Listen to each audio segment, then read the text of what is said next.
اعوذ باللہ من الشیطان الرجیم بسم اللہ الرحمن الرحیم بحمد اللہ۔ دورہ تفسیر القرآن کا آج سبق نمبر 99 ہے، 89، 7واں پارہ ہے، سورہ انعام کی آیت نمبر 91 سے سبق کا آغاز ہو رہا ہے۔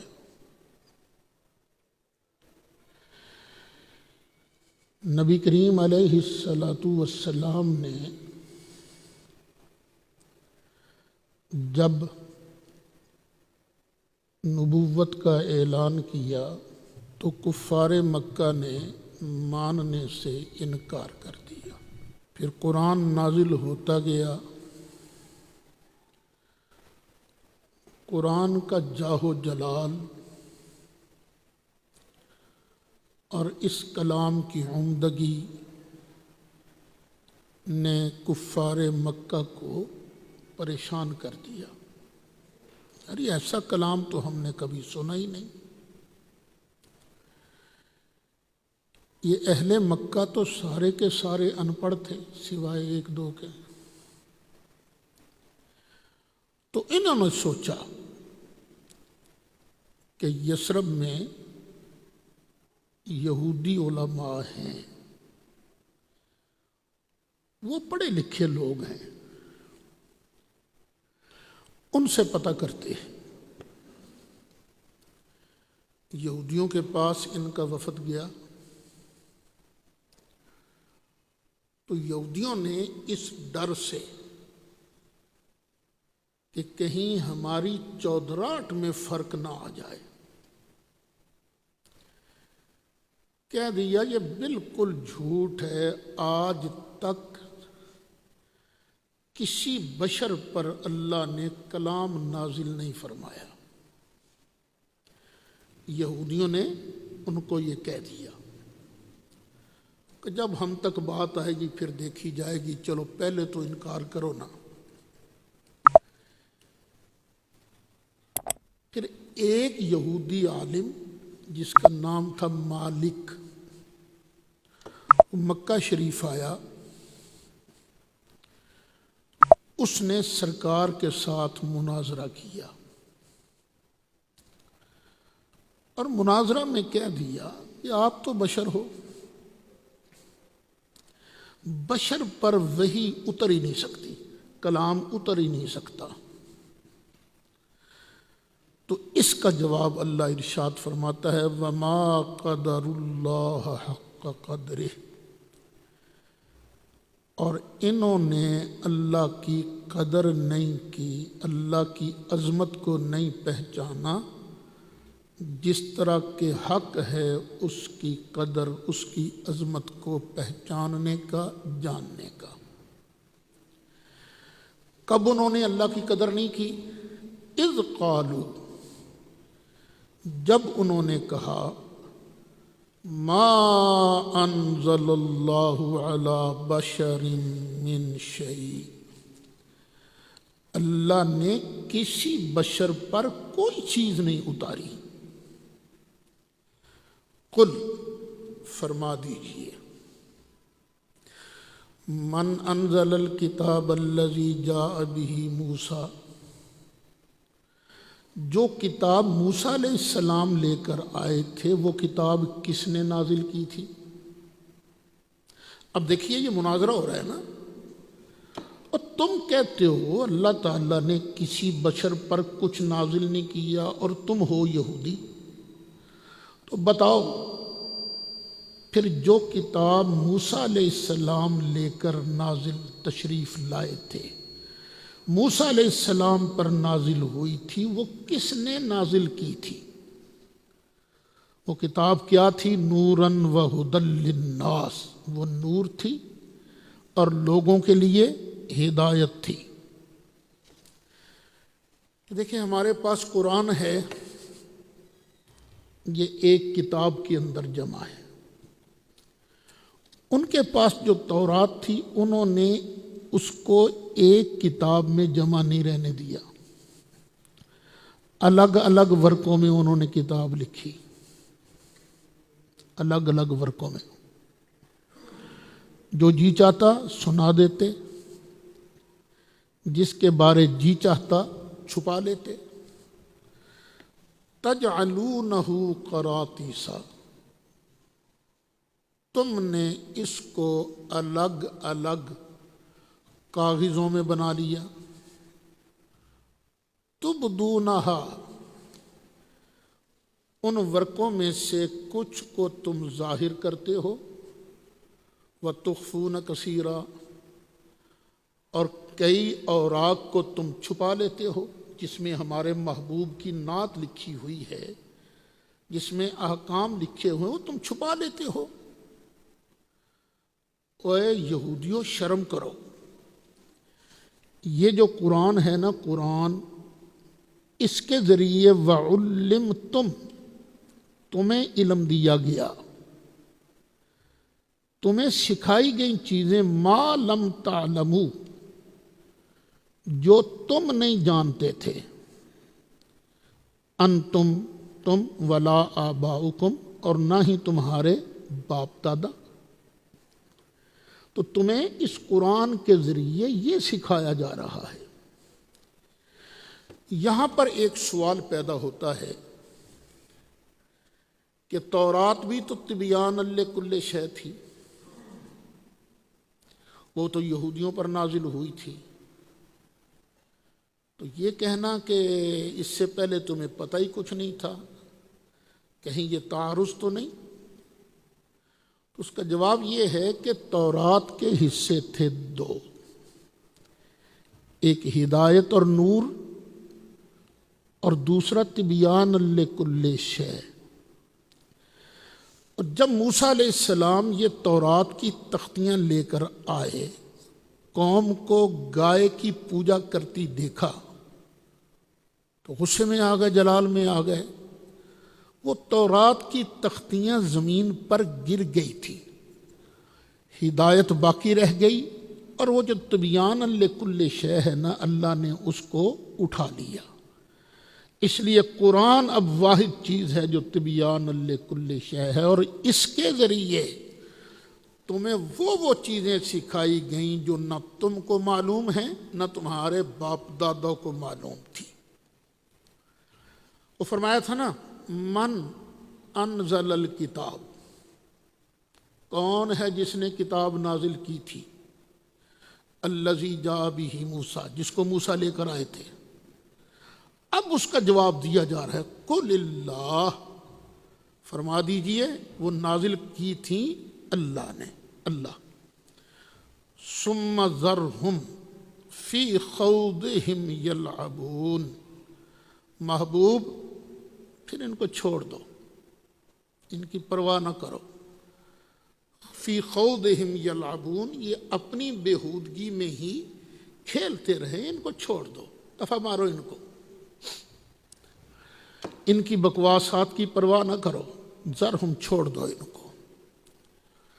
وَهَذَا كِتَابٌ أَنزَلْنَاهُ، اور یہ ہے برکت والی کتاب جس کو ہم نے نازل کیا، مبارکن، برکت والی ہے، مصدق الذی بین یدیہ، یہ اس کتاب کی تصدیق کرنے والی ہے جو ان کے پاس ہے۔ اور یہ ہم نے کتاب کیوں نازل کی؟ وَلِتُنذِرَ أُمَّ الْقُرَىٰ، اور تاکہ تو ڈرائے مکہ والوں کو، تمام بستیوں کی جو ماں ہے ان کو ڈرائے، ان کے اہل کو، وَمَنْ حَوْلَهَا، اور ان کو جو مکہ کے ارد گرد ہے۔ یہاں کوئی یہ نہ سمجھے کہ قرآن صرف مکہ اور اس کے ارد گرد چند لوگوں کے لیے نازل ہوا، نہیں، یہ جو مکہ مکرمہ ہے یہ پوری دنیا کے سینٹر میں ہے، پوری دنیا کے وسط میں ہے، اور باقی جتنی دنیا ہے نا ادھر ہے ادھر ہے ادھر ہے ادھر ہے ادھر ہے ادھر ہے، یہ ساری کی ساری مکہ کے ارد گرد ہے۔ تو سرکار کی نبوت ام القریٰ و من حولہا کی طرف ہے، جس کی تفسیر ایک جگہ آئی تبارک الذی نزل الفرقان علی عبدہ لیکون للعالمین نذیرا والذین یؤمنون بالآخرۃ، اور جو لوگ آخرت پر ایمان رکھتے ہیں، یؤمنون بہ، وہ اس پر ایمان رکھتے ہیں، جو قیامت کو مانتے ہیں نا وہی قرآن کو مانتے ہیں۔ وَهُمْ عَلَىٰ صَلَاتِهِمْ يُحَافِظُونَ، اور وہ اپنی نمازوں کی حفاظت کرتے ہیں۔ جس کے دل میں جتنا قیامت پر ایمان ہوگا اتنا ہی اس کا قرآن پر بھی ایمان ہوگا اور نماز کی حفاظت بھی کرے گا۔ جو ہی بندے کے دل سے آخرت نکل جاتی ہے نا، پھر بندہ بے پرواہ ہو جاتا ہے، نمازیں بھی چھوڑ دیتا ہے، سارا کچھ کر دیتا ہے۔ تو یہ قیامت پر ایمان جو ہے کہ آج ہم جو کچھ کر رہے ہیں ہمیں کل اس کا حساب دینا پڑے گا، جتنا ایمان مضبوط ہوگا اتنے ہی بندے کے اعمال درست ہوں گے۔ وَمَنْ أَظْلَمُ مِمَّنِ افْتَرَىٰ عَلَى اللَّهِ كَذِبًا، مسیلمہ کذاب نے اور کئی لوگوں نے دعویٰ کیا کہ اللہ نے ہم پر بھی وحی نازل کی ہے۔ اس کو ذرا ذہن میں رکھیں۔ اور وہ جو کافر کہتے تھے نا سرکار کو کہ وحی تو آئی نہیں اور آپ خام خواہ کہہ رہے ہیں یہ اللہ کا کلام ہے، وہ فرمایا کہ ہم ظالم تھوڑی ہیں، ہمارا تو 40 سالہ کردار تمہارے سامنے موجود ہے، ہم نے تو کبھی کسی کا حق نہیں مارا۔ یہ تو چھوٹے چھوٹے ظلم ہیں نا، جو چھوٹا ظلم نہیں کرتا وہ بڑا کیسے کرے گا۔ وَمَنْ أَظْلَمُ، اس بندے سے بڑھ کے ظالم کون ہے، مِمَّنِ افْتَرَىٰ عَلَى اللَّهِ كَذِبًا، جس نے اللہ پر جھوٹا بہتان باندھا۔ یہ اللہ پر جھوٹا ہے نا، اللہ نے مجھے یہ کہا ہے، یہ جھوٹا بہتان ہے نا، اور اللہ نے یہ نہ کہا ہو تو یہ جھوٹ ہے۔ او قال، یا کہا، اوحی الی، کہ مجھ پر وحی کی گئی ہے، ولم یوحى الیہ، اور حال یہ ہے کہ اس کی طرف وحی نہیں کی گئی۔ تو جو آدمی جس پر وحی نہیں وہ اگر کہے کہ مجھ پر وحی کی گئی ہے تو اس سے بڑا ظالم کون ہوگا۔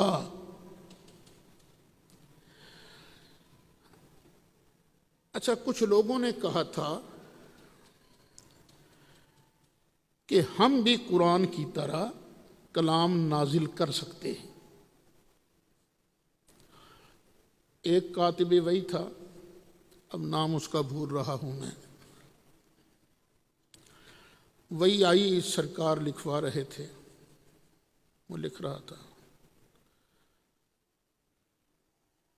تو آگے اس نے خود بول دیا، فتبارک اللہ احسن الخالقین۔ سرکار نے فرمایا ہاں وہی بھی یہی ہے، یہی لکھو۔ اس کے دل میں شک پیدا ہو گیا، یہ تو میں نے کہا تھا، تو اس کا مطلب ہے میں بھی وہی نازل کر سکتا ہوں، میں بھی وہی بنا سکتا ہوں۔ وہ مرتد ہو گیا، بھاگ گیا، پھر بعد میں پھر مسلمان ہوا تھا بعد میں۔ اور وہ آدمی جس نے کہا کہ میں بھی نازل کر سکتا ہوں، اس کی مثل جو اللہ نے نازل کی ہے، تو اس سے بھی بڑا ظالم کوئی نہیں ہوگا۔ یہ جو قادیانی ہے، اس نے بھی کہا اللہ نے مجھ پر وحی کی، حالانکہ وحی نہیں کی اللہ نے اس پر۔ یہ جو لوگ ہیں 3 کیٹیگری والے، ایسے لوگ جو ہیں وَلَوْ تَرَىٰ إِذِ الظَّالِمُونَ فِي غَمَرَاتِ الْمَوْتِ، اور اگر تو دیکھے جب ظالم موت کی سختیوں میں ہوتے ہیں، والملائکۃ باسطوا ایدیہم، اور فرشتے اپنا ہاتھ آگے بڑھا رہے ہوتے ہیں، اخرجوا انفسکم، اپنی جان نکالو روح اپنی، الیوم تجزون عذاب الہون، آج ہی ابھی تمہیں ذلت کا عذاب دیا جائے گا، بما کنتم تقولون علی اللہ غیر الحق، یہ ذلت کا عذاب کیوں دیا جائے گا؟ اس قول کی وجہ سے جو تم ناحق اللہ پر باندھتے تھے، اللہ پر جو جھوٹ باندھتے تھے نا، اس کی سزا ہے۔ وَكُنْتُمْ عَنْ آيَاتِهِ تَسْتَكْبِرُونَ، اور تم اللہ کی آیتوں سے تکبر کرتے تھے۔ اب دیکھو قرآن بتا رہا ہے کہ یہ جو ظالم ہیں جب ان کی روح نکالی جاتی ہے تو فرشتے کہتے ہیں آج ہی سے تمہیں عذاب ہوگا، آج ہی سے ذلت والا عذاب۔ پتہ چلا یہ برزخ کا عذاب برحق ہے، کیونکہ آج ہی ادھر روح نکلی، بندہ کہاں چلا گیا؟ برزخ میں۔ اب دنیا کی زندگی ختم، برزخ کی زندگی شروع، اور برزخ کے اندر ان ظالموں کو عذاب ہو رہا ہے۔ تو عذاب اسی کو ہوتا ہے جس کے اندر حیات ہو، جس کے اندر شعور ہو، ادراک ہو۔ تو برزخ تو ایسی چیز ہے، وہاں تو کافر بھی ختم نہیں ہوتا، کافر بھی فنش نہیں ہوتا، اس کو بھی سزا کا، جزا کا احساس ہوتا ہے۔ تو مومن تو اللہ کی نعمتوں میں ہوتا ہے نا، مومن کو بھی احساس ہوتا ہے۔ برزخ میں مومن بھی زندہ ہے، جب مومن زندہ ہے تو نبی بھی زندہ ہیں، جب نبی زندہ ہیں تو سید الانبیاء بھی اپنے قبر انور کے اندر عالم برزخ میں زندہ ہیں۔ وَلَقَدْ جِئْتُمُونَا فُرَادًا، اور بے شک تم ہمارے پاس تنہا آؤ گے، اکیلے، نہ کپڑے، نہ مال، نہ اولاد، کچھ بھی تمہارے ساتھ نہیں ہوگا، ہمارے پاس آؤ گے اکیلے۔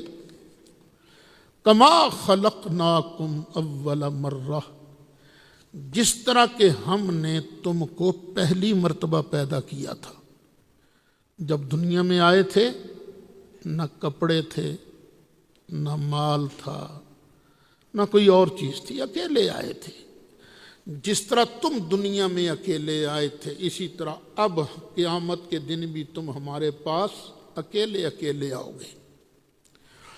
وَتَرَكْتُمْ مَا خَوَّلْنَاكُمْ، اب تم چھوڑ آئے وہ جو ہم نے تمہیں بخشا تھا، عطا کیا تھا، وہ تم چھوڑ آئے۔ کہاں چھوڑ آئے؟ وَرَاءَ ظُهُورِكُمْ، اپنے پیچھے، اپنی پشتوں کے پیچھے تم چھوڑ کے آئے۔ تم دنیا میں کہا کرتے تھے یہ بت ہیں، یہ ہمارے مددگار، یہ ہمارے شفیع ہیں، ہم جو مرضی کر لیں، کوئی نہیں، تگڑے ہیں، یہ ہمیں اللہ سے چھڑوا لیں گے۔ تو اللہ کہتا ہے ہاں، وَمَا نَرَى مَعَكُمْ شُفَعَاءَكُمُ الَّذِينَ زَعَمْتُمْ أَنَّهُمْ فِيكُمْ شُرَكَاء، اور ہم نہیں دیکھتے تمہارے ساتھ تمہارے ان سفارشیوں کو، ان بتوں کو جن کے بارے تم گمان کرتے تھے کہ یہ تمہارے شریک ہیں، وہ کہاں ہیں اس وقت؟ لَقَدْ تَقَطَّعَ بَيْنَكُمْ، بے شک تمہارا اور بتوں کا جو آپس میں رشتہ تھا وہ کٹ گیا ہے، وہ ڈور تعلق جو تمہارا تھا نا وہ کٹ گیا ہے۔ کہاں ہے وہ؟ وَضَلَّ عَنْكُمْ، اور گم ہو گیا تم سے ما کنتم تزعمون، جو تم خیال کرتے تھے، جو تم گمان کرتے تھے۔ یہاں سے پتہ چلا کسی کے بارے یہ عقیدہ رکھنا کہ یہ ہمیں زور زبردستی خواہ جو بھی ہم کر لیں یہ ہمیں اللہ سے بخشوا لے گا، یہ شرک ہے، شرک ہے۔ یہ ہمارا عقیدہ یہ ہے ہماری شفاعت سرکار کریں گے، انبیاء شفاعت کریں گے، اولیاء اللہ بھی شفاعت کریں گے، لیکن زور زبردستی نہیں، نہ، اللہ کی عطا سے، اللہ کے اذن سے۔ ہمارے کئی بندے وہ کہتے ہیں پیراں بخشوا لینا سانو جی، وہ توبہ کرو، پیراں کو ٹھیکہ نہیں لیا، وہ تو پہلے اپنی شفاعت کے بھی، اپنی بخشش کے بھی محتاج ہیں نا۔ ہاں اگر اللہ نے ان پر کرم کر دیا، یہ پیر بخشے گئے، تو پھر اللہ ان کو کہہ سکتا ہے چلو ہم تمہاری عزت کے لیے تمہیں اتنا کوٹا دیتے ہیں، اتنے بندوں کو تم اپنے ساتھ جنت میں لے جاؤ۔ وہاں زبردستی کسی کی نہیں چلتی، ہاں اس کی مہربانی چلتی ہے۔ ان اللہ فالق الحب والنوا، تم اللہ کا انکار کرتے ہو، اللہ کی تو بڑی عظمتیں ہیں۔ بے شک اللہ تعالیٰ دانے کو بھی پھاڑنے والا ہے اور گٹھلی جو ہوتی ہے اس کو بھی پھاڑنے والا ہے۔ دانے کو چیر کر پھاڑ کر اس میں سے پودا نکالتا ہے، گٹھلی کو چیر کر پھاڑ کر درخت کھجور کا نکالتا ہے، آم کا درخت نکالتا ہے۔ یہ گٹھلیاں ہوں یا دانے ہوں، جو اللہ ان کو چیر کر، ان کو پھاڑ کر تناور درخت بنا سکتا ہے، وہ تمہیں نہیں بنا سکتا۔ یخرج الحی من المیت، وہ زندہ کو نکالتا ہے مردہ سے، مردہ سے زندہ کو نکال دیتا ہے۔ نطفہ ہے مردہ، اس مردے سے زندہ انسان اللہ بنا دیتا ہے۔ انڈا ہے مردہ، اس میں سے زندہ کو نکال دیتا ہے۔ کافر ہے مردہ، اس میں سے مسلمان کو نکال دیتا ہے۔ وَمُخْرِجُ الْمَيِّتِ مِنَ الْحَيِّ، اور زندہ سے مردے کو نکال دیتا ہے۔ انسان زندہ ہے، ان سے نطفہ نکال دیتا ہے۔ مرغی زندہ ہے، ان سے انڈا نکال دیتا ہے۔ مومن زندہ ہے، اس کے گھر میں کافر پیدا کر دیتا ہے۔ نوح علیہ السلام کے گھر میں کنعان پیدا کر دیا تھا، کافر پیدا کر دیا تھا۔ ذالکم اللہ، یہ ہے اللہ، یہ اللہ ہے۔ فَأَنَّا تُؤْفَكُونَ، کہاں بھٹکتے پھر رہے ہو؟ اللہ وہ ہے جس کے اندر یہ پاوریں ہیں، تو جس کے اندر یہ پاوریں نہیں ہیں وہ الہ نہیں ہے۔ جو خود محتاج ہے وہ الہ نہیں، الہ وہ ہے جو کسی کا محتاج نہ ہو اور جو چاہے کر ڈالے۔ فالق الاصباح، وہ تو صبح کو بھی چیر کر نکالنے والا ہے۔ رات ہوتی ہے نا اندھیرا، تو اندھیرے میں سے صبح چر کر نکلتی ہے۔ وَجَعَلَ اللَّيْلَ سَكَنًا، اور بنایا اس نے رات کو چین کے لیے۔ رات کو تم آرام کرتے ہو، چین کرتے ہو۔ وَالشَّمْسَ، اور سورج کو، وَالْقَمَرَ، اور چاند کو، حُسْبَانًا، حساب کے لیے بنایا ہے۔ چاند سے بھی حساب ہوتا ہے دینی معاملات کا۔ چاند چڑھے گا تو روزہ رکھیں گے، چاند چڑھے گا تو عید کریں گے، چاند چڑھے گا تو حج کریں گے۔ یہ دینی معاملات کے حساب کے لیے چاند بنایا، اور سورج کو بھی حساب کے لیے بنایا۔ موسم جو ہیں، موسموں کا حساب یہ شمسی اعتبار سے ہوتا ہے۔ یہاں پتہ چلا یہ جو میتھ ہے نا، میتھ حساب، یہ حساب سیکھنا بھی شریعت کے اندر داخل ہے، یہ نہیں کہ حساب کو دنیا کے اندر داخل ہے، نہیں۔ والشمس والقمر حسبانا ذالک تقدیر العزیز العلیم، یہ ہے زبردست غالب جاننے والے کا اندازہ، اس کی تقدیر ہے، اس نے جو اندازہ کر دیا، جو مقرر کر دیا، بس وہی ہوگا۔ وَهُوَ الَّذِي جَعَلَ لَكُمُ النُّجُومَ لِتَهْتَدُوا بِهَا، وہی ہے جس نے بنایا تمہارے لیے ستاروں کو۔ ستاروں کو کیوں بنایا؟ اور بھی کئی فائدے ہیں، ایک فائدہ یہ ہے لِتَهْتَدُوا بِهَا، تاکہ ان کے ذریعے تم رستہ ڈھونڈو، ہدایت پاؤ، فی ظلمات البر والبحر، خشکی کی تاریکیوں میں اور تری کی تاریکیوں میں۔ بندہ صحرا ہو، آج کل تو ماشاءاللہ وہ بورڈ بنے ہوئے ہیں، سائن بورڈ، کہ ادھر یہ رستہ جاتا ہے، ادھر یہ رستہ جاتا ہے۔ پہلے کہاں تھے یہ رستے؟ لوگ سفر کرتے تھے تو نہ کوئی روڈ نہ کچھ، صحرا ہے، بیابان ہے۔ وہ تارے کو دیکھ کر، رات کا وقت ہوتا تو تارے کو دیکھ کر بھئی ادھر جانا ہے، ہم نے تارے کو دیکھ کر رستہ تلاش کرتے تھے۔ سمندر کے اندر جا رہا ہو تو تاروں کو دیکھ کر وہ رستہ تلاش کرتے تھے۔ وہ ہے نا کہ یہ دین بھی تاروں کے ذریعے، تاروں کی روشنی میں دین ملتا ہے۔ اور یہ تارے کون ہیں؟ صحابہ۔ صحابہ تارے ہیں، اور اہل بیت کے بندہ ویسے تو سمندر کے اندر کتنی دیر تک تیر کے جائے گا؟ کسی نے کسی کشتی جہاز کے اندر ہی بیٹھے گا نا، تو جہاز جو ہیں یہ اہل بیت کی محبت یہ کشتی ہے۔ اہل بیت کی محبت کی کشتی میں بیٹھ کر صحابہ کرام سے رہنمائی حاصل کرو تو انشاءاللہ تم جنت میں پہنچ جاؤ گے۔ اہل سنت کا ہے بیڑا پار اصحاب حضور، اہل سنت کا ہے بیڑا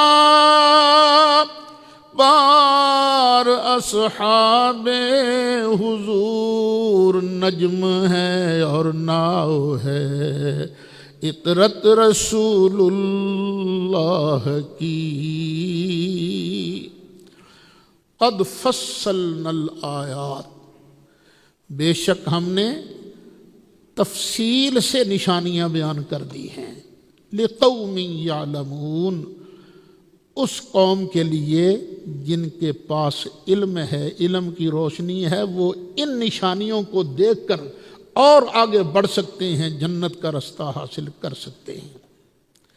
اب الہ تو وہ ہے نا جو یہ سارے کام کرے، تو یہ سارے کام کون کرتا ہے؟ اللہ۔ وَهُوَ الَّذِي أَنشَأَكُم مِّن نَّفْسٍ وَاحِدَةٍ،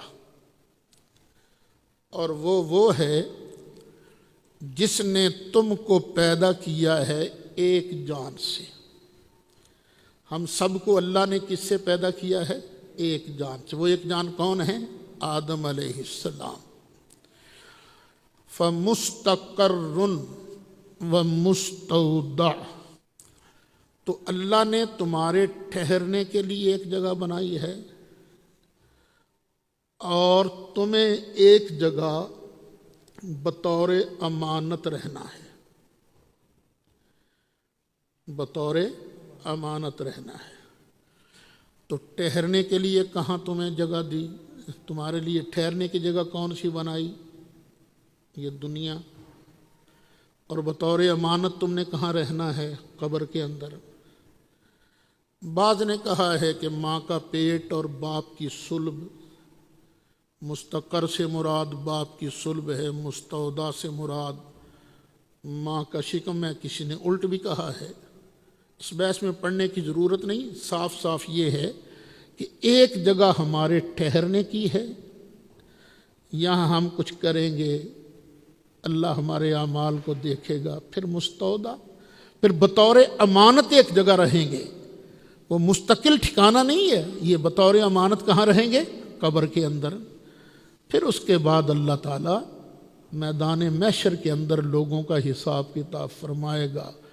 قد فصلنا الآیات، بے شک ہم نے تفصیل سے آیتیں بیان کر دی ہیں، لقوم یفقہون، یہ اس قوم کے لیے ہیں، فائدہ مند ہیں، جن کے اندر سمجھ ہے، جن کی کھوپڑی کے اندر عقل ہے۔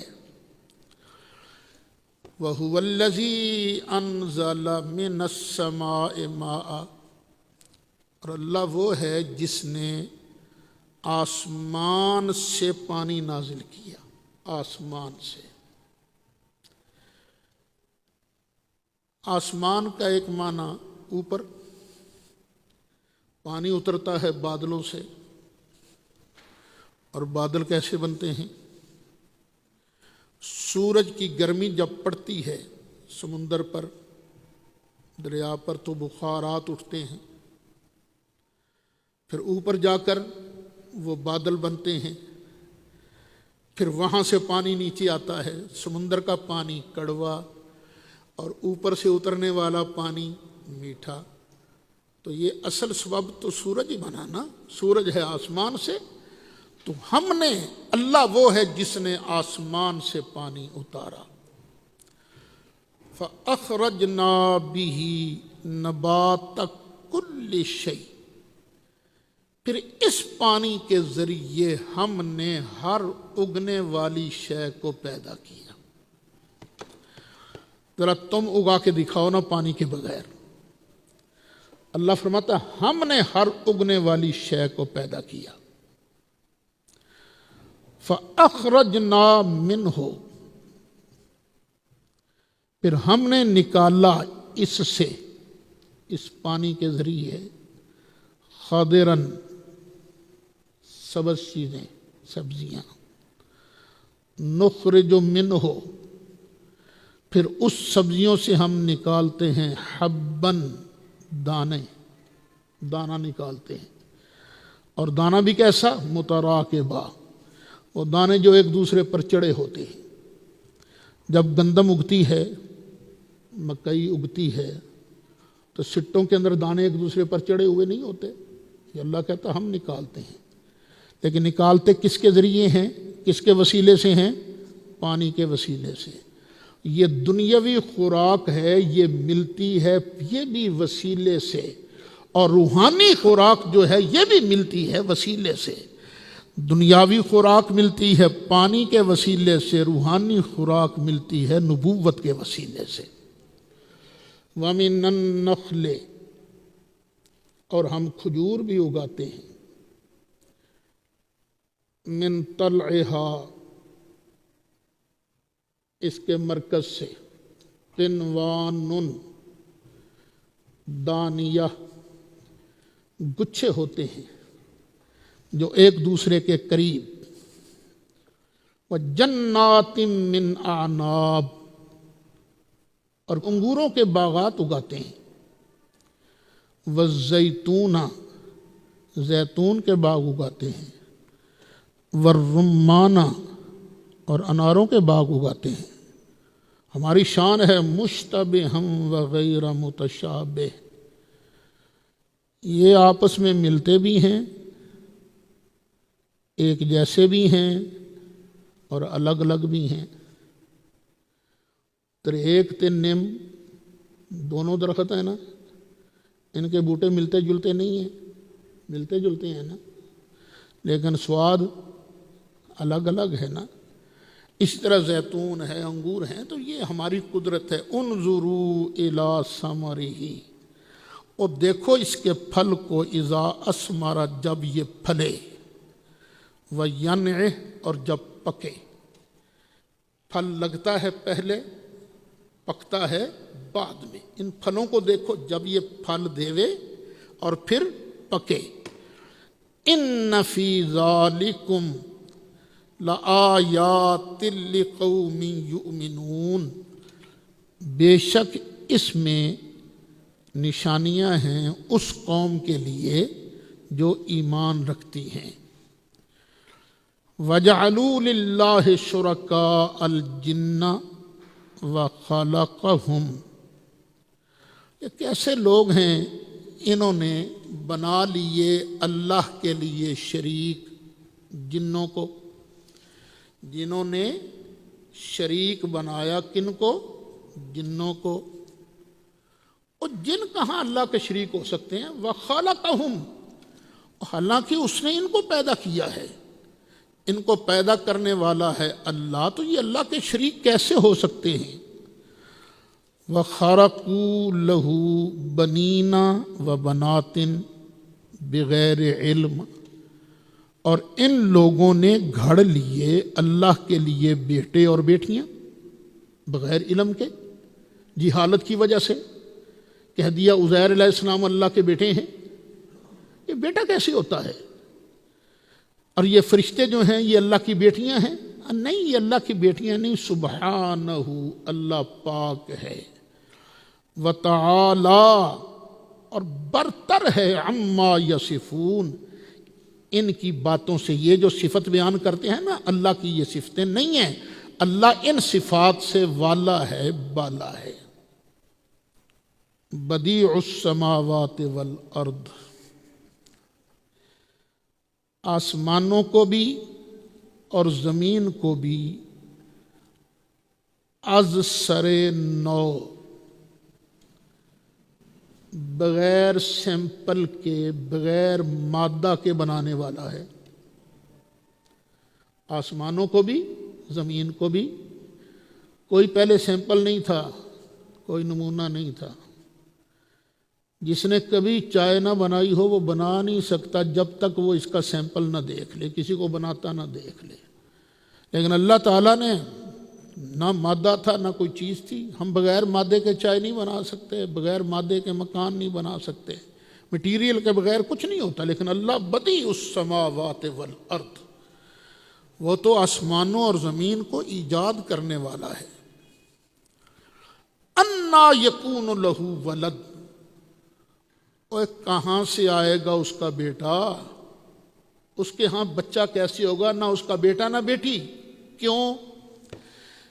بیٹا اور بیٹی ہوتے ہیں بیوی سے، تو بغیر بیوی کے تو بیٹا نہیں ہوتا نا۔ وَلَمْ تَكُن لَهُ صَاحِبَةٌ، اللہ کی تو بیوی کوئی نہیں ہے۔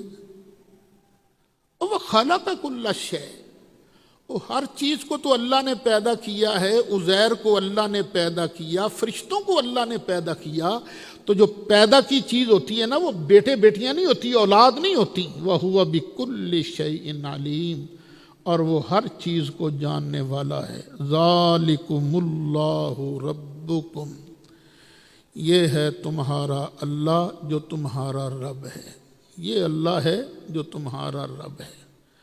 اللہ کے لیے یہ ساری چیزیں ہیں، ہر کوئی خدا تھوڑی، خدا ایک ہی ہے، الہ ایک ہی ہے۔ ہم ڈنکے کی چوٹ توحید بیان کر رہے ہیں، ہم پر الزام لگانا کہ ہم شاید شرک کرتے ہیں، توبہ توبہ۔ ہم کہتے ہیں یہ جو چیزیں بیان کی گئی ہیں سرکار کے اندر نہیں ہیں۔ سرکار کی بیوی تھی، بیوی نہیں بیویاں تھیں، سرکار کی اولاد تھی، سرکار کے ماں باپ تھے، اور اللہ وہ ہوتا ہے جس کی نہ بیوی ہو، نہ بیٹیاں ہوں، نہ بیٹے ہو، نہ ماں باپ ہوں، جو کسی کا محتاج نہ ہو۔ لا الہ الا ہو، اللہ کے علاوہ کوئی معبود نہیں۔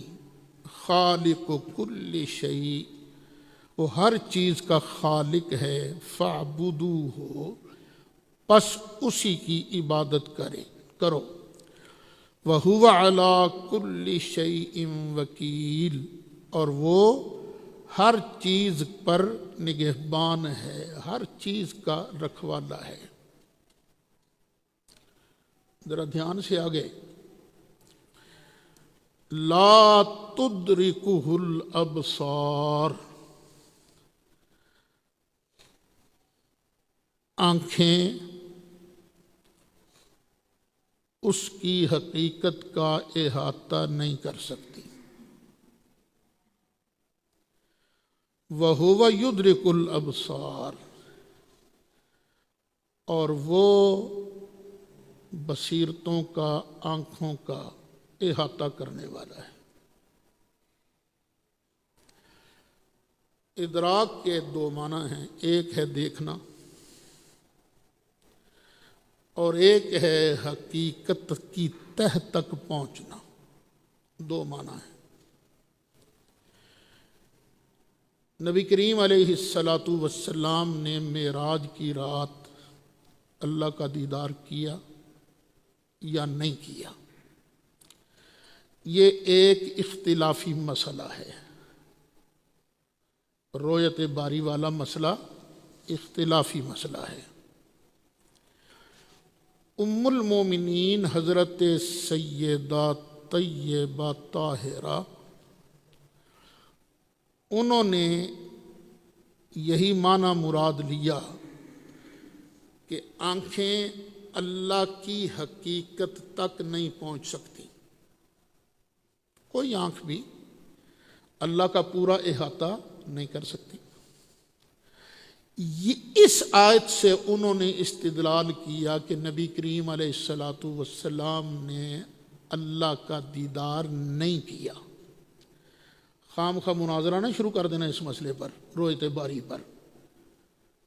یہ حضرت عائشہ صدیقہ رؤیت باری کی منکر ہیں کہ نہیں کوئی دیدار نہیں ہوا، اور حضرت عبداللہ بن عباس وہ فرماتے ہیں دیدار ہوا، سرکار نے دیکھا۔ تو وہاں ادراک کا معنی صرف دیکھنا لیتے ہیں، حقیقت کی تہ تک پہنچنا نہیں۔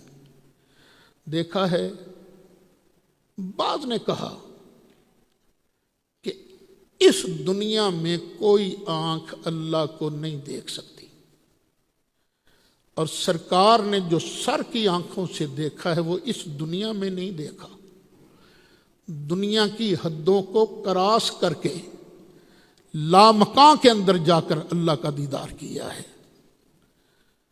اور پھر جب قیامت کا دن آئے گا، ذرا نکالو سورہ قیامہ، 29واں پارہ سورہ قیامہ، آیت نمبر 22-23۔ وجوہ کئی چہرے یومئذ ناظرہ، اس دن تر و تازہ ہوں گے۔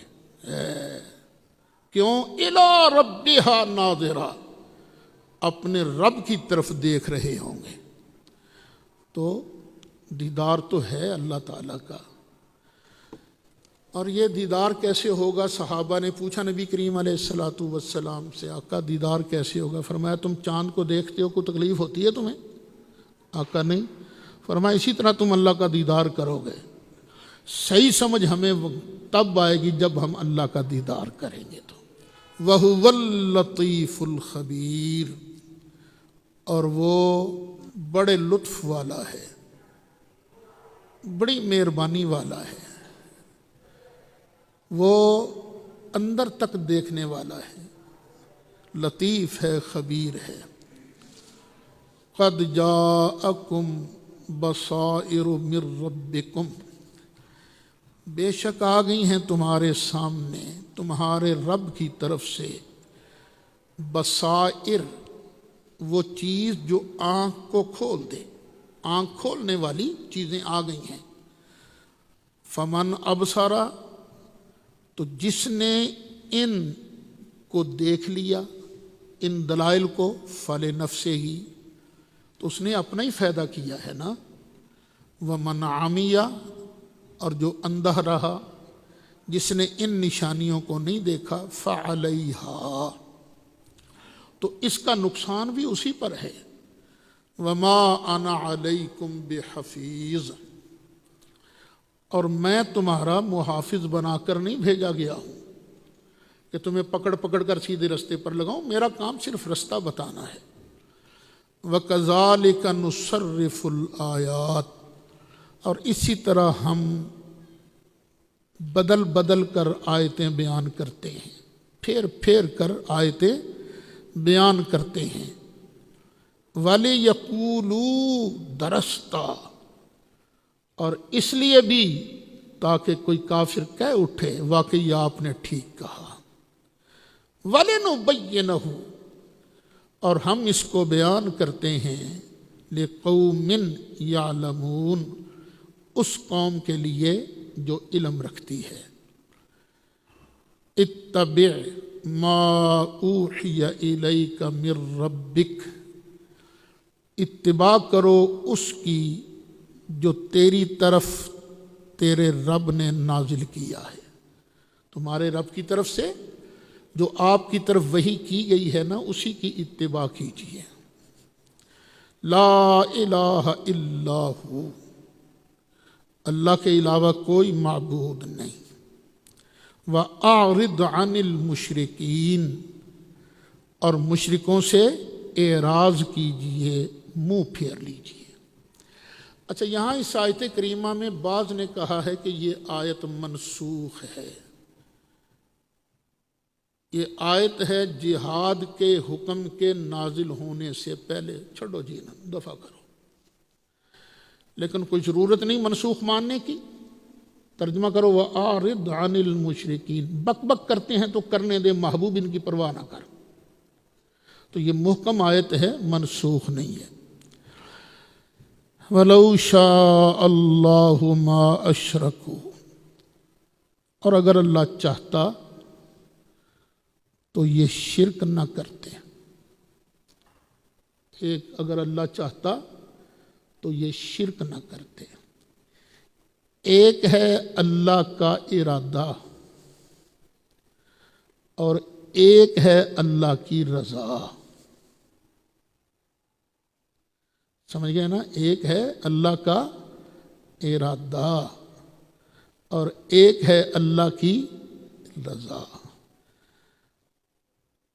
اللہ اگر ارادہ کر لیتا تو یہ شرک نہ کرتے، لیکن ان کے شرک پر راضی نہیں ہے۔